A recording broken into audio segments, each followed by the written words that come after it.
নমস্কার বন্ধুরা, আমার চ্যানেলে তোমাদের সবাইকে স্বাগত। আজকে বানাতে চলেছি পটল চিলি সয়া। পটলগুলির চোকলা ছাড়িয়ে আমি মাঝ বরাবর কেটে ভিতরের অংশটি বের করে নেব। সবকটা পটলের ভিতরের অংশ বের করা হয়ে গেছে। এর পুর বানানোর জন্য আমি এখন সয়াবিন সেদ্ধ নিয়ে নেব। নিয়ে একটি আলু দিয়ে ভালো করে মেশ করে নেব।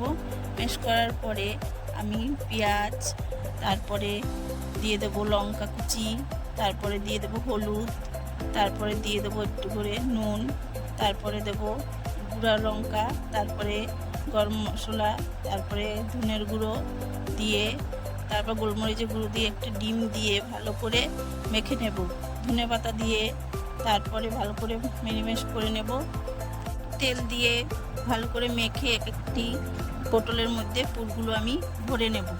দেখো আমি পটলের ভিতরে পটলের ভিতরে পুরগুলো ভরে দিচ্ছি। দেখো আমার ভরা হয়ে গেছে। এরপর একটা বাটিতে sauce, soya sauce, chilli sauce নিয়ে নেব। কড়াইতে সরষের তেল দিয়ে দেব। দিয়ে তারপরে আমি নেড়ে চেড়ে একটি করে পটল আমি দিয়ে দেব। দিয়ে দেওয়ার পর ভালো করে নেড়ে চেড়ে উল্টে ভাজা করে তারপরে আমি তুলে নেব। পটলের যে অংশগুলি ছিল ভিতরের, সেই অংশগুলি আমি ওই একই তেলে ভেজে নেব। ভেজে নেওয়ার পরে ওই তেলটি কিন্তু পাল্টে দিতে হবে।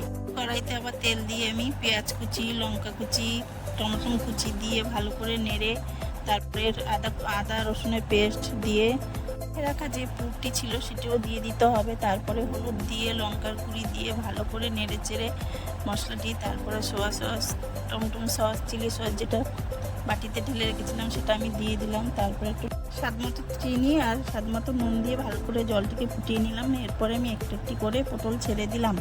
ছেড়ে দেওয়ার পরে নেড়ে তারপরে 5 মিনিটের জন্য ঢেকে দিলাম। ঢেকে দেওয়ার পরে দেখো কত সুন্দর হয়েছে আমার গ্রেভিটা।